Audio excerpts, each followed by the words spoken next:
Now, usually when I make a video about Thailand, I realize it's more of the seedier side of life, but it does exist, and I just like to show people who would possibly never go there or may be intrigued about it. And I have noticed that the people who do watch this channel, there's about 69% who are not subscribed. So please do me a favor, it's free of charge, hit that subscribe button. Today, what we want to talk about is a visa to Thailand and how long can you stay. Now, the ideal situation is that you're over 50 years old, you have like $25,000 you can spare to put in a deposit in a Thai bank, and you can get a retirement visa. You would do this through a visa agent in Thailand. So simply, you can go to Thailand on a tourist visa, go to one of these places, you hand your passport, hand over the money, and they will give you a 1-year visa. And in that time, in 1 year, you can get a retirement visa, which means you don't have to leave, and it's a multiple entry. That's sort of like the logical way. If you do fall in love, you can get married, or if you're doing a business, you can do these things as well. And there's many services, like in many countries, to help you along the way, but it's all money. But imagine that you are retired, you're 50 years old, 40, 50, 60 years old, and you just can't afford all this money. Well, I would suggest come to Cambodia, because you can get a extension on your visa for about $290. If it's express, it's a bit more, but $375. And you can stay here as a retiree for a year at a time for that price, and it's multiple entries. You can always nip over to Thailand. It's just Cambodia is just so easy for visas related to that. Now, these are the other solutions that possibly can, but they're not ideal. We can look at this one first of all. There is a 60-day tourist visa that can be extended for additional 30 days at a local immigration office. There are certain requirements needed for this visa, but the visitor can stay up to 9 months. That 60-day tourist visa you would have to get at the Thai embassy before you get into Thailand, and then after the 60 days or just before, go to the immigration BAM, they can extend it, and etc. etc. And people do that. It's just the inexpensive way, but you can't get a bank account, or it's difficult to get a bank account. You can't get a Thai driving license, and you're just like a tourist who is an extended period of time. 30-day visa, you can enter Thailand without a visa. The Thai visa exemption scheme allows tourists from 64 countries Thailand without applying for a visa. You can stay up to 30 days if entering through an international border, and then you can renew it for another 30 days at the immigration office. I've done that before.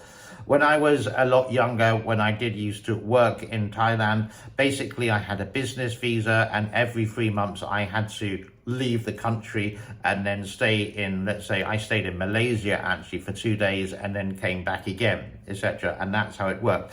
And again, you can get a marriage visa as well, but I really don't know about that one if you fall in love. This is the one that you possibly would be ideal for, a 1-year non-immigrant visa. This visa is often a multi-entry visa up to a period of 1 year. You're allowed to stay for 90 days per entry, which means every day you'll have to go on a visa run. A visa run means you can go to the border, but I think you can only do that twice a year, the land border, or you can just take a flight to Malaysia, you can take a flight to Laos, you can take a flight to here, Cambodia, or you can go to Vietnam, the countries which are really close. And there's many travel agents or visa run services, these visa services that would help you do this. Again, it's a bit of money. Now, if you wanted to do this 1-year non-immigrant visa every year and continue like that, then I would highly suggest going to a visa specialist in the city that you want to stay, whether it's Phuket, many, Bangkok, loads, Pattaya, many, and also in Chiang Mai, I can say not so many as well. But this is the type of visa is only issued by the Thai embassy or consulate abroad. And these would be the requirements. A passport with 18-month validity, easy. An invitation or confirmation, purpose of travel issued by the concerned organization. Additional supporting documents requested by the Royal Thai Embassy or Consulate. So I think you would have to go there first and ask, and they would hand you a list, and then you would have to meet those requirements. Proof of financial funds. So how much they say when you go to Thailand for a 2-week holiday, I think it's like a minimum of like $500. Don't quote me on that, that they would ask for 20,000 baht for a 2-week holiday, and enough money to pay for the hotel, etc., etc. And proof of relationship to a Thai national or a foreigner working in Thailand. So basically your friend there who may have their own business, and an embassy fee. And if you've ever been to an embassy, they are always ridiculously over the top expensive. Great time. So if you think about it in this way, would you always want the hassle of 90 days going to a different country just for 2 days just to stay in the country? Cambodia, you don't have to. I'm not saying that Cambodia is good or Thailand is good. I'm just saying it's just a lot easier here. And does it offer the things that you actually want? Thailand, you could say, is so well more developed, but Cambodia is like Thailand 20 years ago. It's fast catching up, especially in the city center. The ideal situation is that you go to Thailand, for example, and just go on a 30-day visa, go and meet these visa specialists. There's plenty of them to go to. Go and speak to some of the expats, and they would recommend you which visa service that they use. And most of them do. They do charge a fee, but they're going to cut through a lot of the red tape. You just pay for it while you sit in your hotel. And you can discuss with them what your plan is and related to money, etc. Maybe you don't have 25Ks sitting around in your bank account, etc. Maybe you don't want to be tied down to that situation. Maybe you want to travel to other places. And the thing is, if you are going to travel to other places and you do like a beer, Malaysia is actually quite expensive. Here, Cambodia, cheap. Vietnam is cheap. And Laos, I haven't been to Laos for a long, long time, so I can't quote you on that. But yes, I could say that the accommodation, food and beer is cheap. Thailand, for me, actually, going to there, the beer is quite expensive. I can go to a local bar and have a really nice Angkor beer, and it costs like 50 to 75 cents. You do this in Thailand, it's about $2. Now, compared to America and the rest of the world, it's a lot cheaper. But if you don't drink, there's plenty of other places for entertainment in all these great tourist cities. And just think, this time of year is January, and a lot of the world is like cold, it's chilly, it's grey sky, and you're just waiting for the summer. Now, maybe you like the winter, or like me, you just can't stand it. And I'm so happy to be here in January with a temperature of something like 33 degrees and just wearing a t-shirt. It is actually really hot. I'm sweating with the air conditioning on.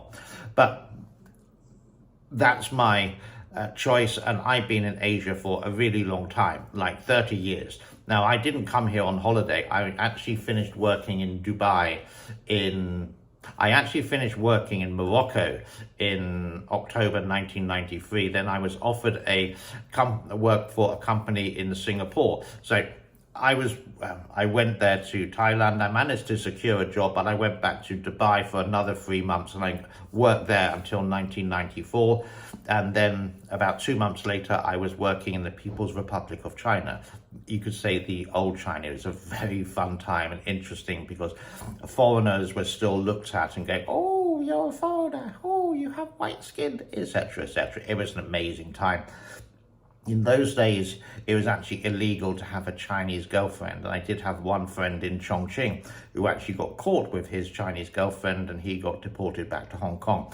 I am really veering off topic with this. So the choice is entirely up to you. But don't commit yourself until you've actually been to Southeast Asia, and don't commit yourself until you stayed here, not on holiday, maybe for 3 or 4 months. And is it your cup of tea? Are you bored? Is there any entertainment? Your entertainment is everything there what you dreamed of, and with not too many complications. Do you have enough money? Can you survive? Do you have a retirement fund of over or $2,000, which is like the safe barrier in case anything happens? You have that barrier there.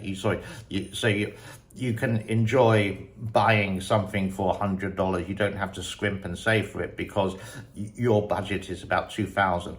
Obviously, you can do it for less, and if you are rich, you can do it for a lot more.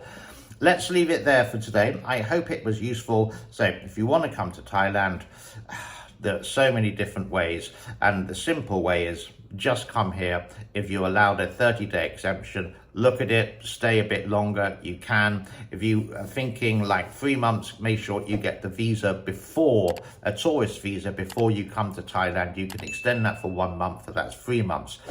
Come, I would say, off season. Don't come in the tourist season, come off season. So for example, May, June, July, when it rains and it can be incredibly hot, and the inconvenience of the rain, etc. The list goes on. I hope that was useful. My name is James. Thumbs up, subscribe. Hello to all my new subscribers. Many thanks to all the people who support me on Patreon, members and super thanks. All those links are in the description below. Now I am waffling, so it's time to say bye-bye. Thank you.